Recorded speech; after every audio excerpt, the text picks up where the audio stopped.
Hello, sports fans, and welcome to the Scott Sports 101 early late games post-game show. We're going to go over all of today's NFL action, beginning with as Dorian Thompson-Robinson sat in the back of a golf cart, swiping through text messages, overwhelming his phone. Wide receiver Elijah Moore slid into an empty seat behind Cleveland's rookie quarterback. I'm going to sit next to the man, Moore said. Thompson Robinson laughed, a most unexpected star, delivering on a promise to improve his second NFL start. Thompson Robinson completed four straight passes on a clutch drive to set up Dustin Hopkins for a 34-yard field goal with 2 seconds left that gave Cleveland a 13-10 win over the Pittsburgh Steelers today at Cleveland Browns Stadium. Thompson Robinson's late performance rallied the Browns to go to 7-3 on the season, just days after the team was rocked by losing franchise quarterback Deshaun Watson for the season with a shoulder injury. With the crowd chanting DTR and Watson watching from Cleveland's sideline in sweats, Thompson Robinson, a fifth-round pick from UCLA, calmly completed four passes for 39 yards before Hopkins put away the Steelers, who fell to 6-4. When Hopkins' kick sailed through the uprights, Thompson Robinson and was squatted and was overwhelmed by emotion, needing to wipe away tears of joy. And this is also a Sunday Night Football update show. Welcome to that as well. I'm sorry about that. I didn't announce that really. Yeah, man, I'm super happy, said Thompson Robinson, who screamed himself hoarse by barking out plays in the huddle. I'm glad that I can get this one for my teammates. It was a stunning turnaround for Thompson Robinson until those final moments had done little to think he was capable of a comeback. His stats weren't great 24, 43 carries and attempts for 165 yards with a pick, and he had a few passes dropped. But most importantly, Thompson Robinson only had one turnover after throwing three picks in his debut on October 1st.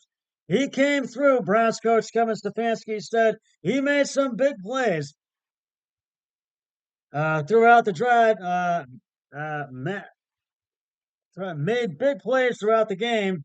I know it wasn't perfect at all times, but he came through when it mattered.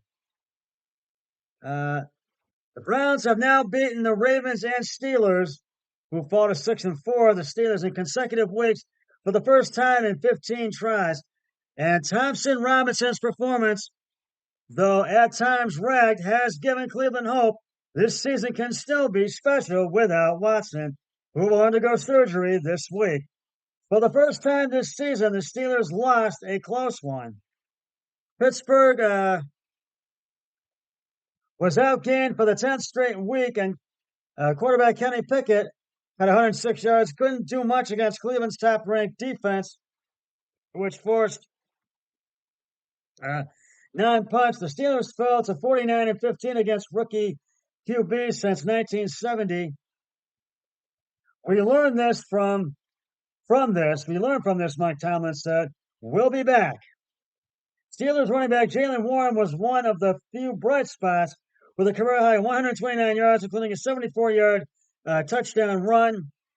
Pittsburgh turned to its always reliable defense in the second half and did a nice job shutting down Thompson Robinson until the final moments.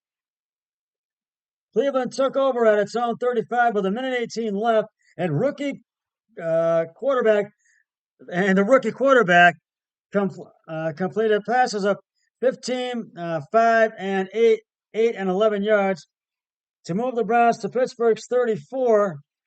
The Steelers were called for a neutral zone infraction, moving the ball closer for Hopkins' winner, but Thompson Robinson had done the heavy lifting. He's a warrior, said Browns tight end David Njoku, who had several drops. It's not easy being in his shoes, especially being a rookie. He got the job done. Uh, the second half turned into a battle of the defenses and field possession. The Steelers in explicitly and explicitly took Warren off the field for one series before he had two nice runs up Chris Boswell's 28-yard field goal to set up Chris Boswell's 28-yard field goal that tied it uh, at 10 with 7:40 left. Uh, After gaining just 64 yards in the first half, the Steelers picked up a 75 yard on picked up 74, on their second snap of the third quarter. Warren took a quick pitch, made a cut on the right side, stepped through the cornerback Greg Newsom the second's tackle attempt, and outran all of Cleveland's defenders for Pittsburgh's longest play of the season. It was also the Steelers' longest run since 2014. Garrett set the tone for Cleveland's defense, sacking Pickett on Pittsburgh's first play and trapping him in the end zone for an apparent safety. However, the officials ruled the Steelers' QB's forward progress was at the 1, and Stefanski was too late in challenging the call. Stefanski was quicker with his flag and flew, and a few minutes later, getting Jerome Ford's short run from the 1 changed from a goal line stop to a touchdown. Brown star running back Nick Chubb, who suffered a season-ending injury in Week 2 at Pittsburgh, was introduced before the game. Chubb took a few steps out of the tunnel on crutches and acknowledged the roaring crowd. The four-time Pro Bowler had surgery on his ACL this week. Browns expect him back at some point in the 2024 season. Looking to add quarterback depth, the Browns are signing veteran Joe Flacco to their practice squad. A person familiar with the move told the Associated Press Sunday night. Flacco worked out for the team Friday. He will finalize his deal Monday, said the person who spoke on condition of anonymity, because the team has not announced the amendment move. The 38-year-old Flacco will give Cleveland an experienced quarterback to back up Thompson Robinson, or serve as a mentor. Flacco went 17-3 in his career against the Browns when he was with Baltimore and helped the New York Jets pull off a stunning win in Cleveland last season. The Browns also have P.J. Walker on their roster, and he started 2 games when Watson was out. Steelers' Pittsburgh safety situation got more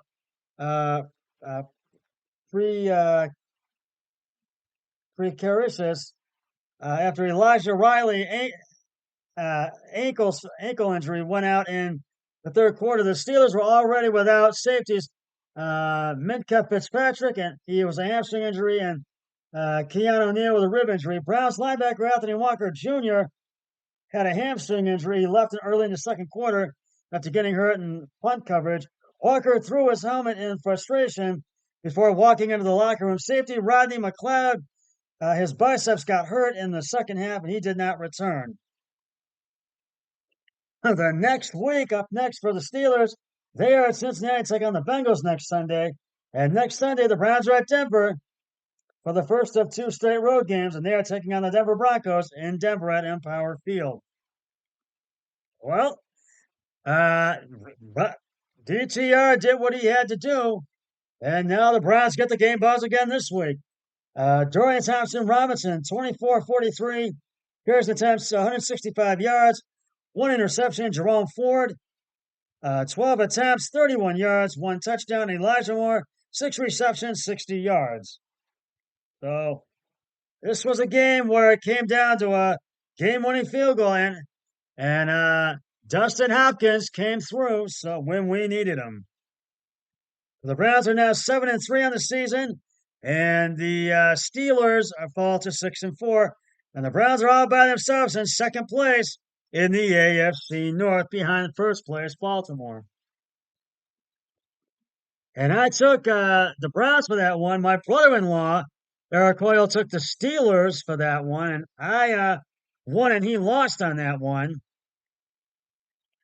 The you already know Baltimore beat Cincy Thursday. We both won on that one. The Houston Texans beat the Arizona Cardinals 21-16 today at NRG Stadium in Houston. I took Houston. My brother-in-law took the Cardinals. He lost on that one. My brother-in-law Eric Coyle. The Detroit Lions virtually they had hard fought when they came back and they were managed to beat Chicago 31-26 at Ford Field today in Detroit. And we both took the Lions and won on that one. The Dallas Cowboys manhandled the Carolina Panthers 33-10 today at Bank of America Stadium in Carolina. And I took Dallas, and my brother-in-law took Carolina.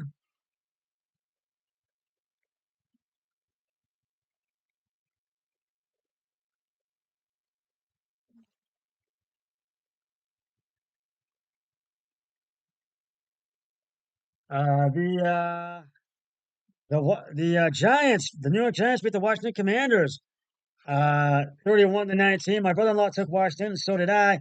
We both lost on that one.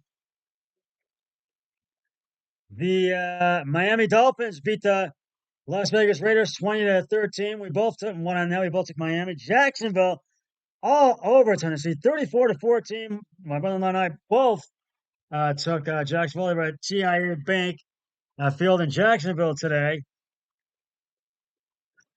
San Francisco 49ers beat the Tampa Bay Buccaneers 27-14 in at Levi Stadium in Santa Clara, California. We both took the 49ers and won on that one. The Bills beat the Jets 32-6 at Highmark Stadium in Buffalo. We both won on that one. My brother-in-law Eric Hoyle and I. And the Seattle Seahawks, they beat the LA Rams beat the Seattle Seahawks, who fought to the Rams 17-16. They led and could not hold on to the lead, and the Rams just came back. And we both took Seattle and lost on that one. And right now, the Minnesota Vikings, but Denver is starting to get back into the game. And Minnesota has the ball. It's 17-12 in the fourth quarter with 12:40 to go. And Minnesota has the ball. It's first and 10 at the Minnesota 25. Well, that's just about going to wrap it up for the Scott Sports 101. Browns NFL early games, week 11 post game show, and early late games, week 11 post game show, and Sunday Night Football update show. I'll be back with the post game show for the Sunday Night Football post game show once the Broncos and Vikings game is concluded. But until then, always remember, be a team player each and every day in every way possible. So long, everybody. 3, 2, 1. I'm done.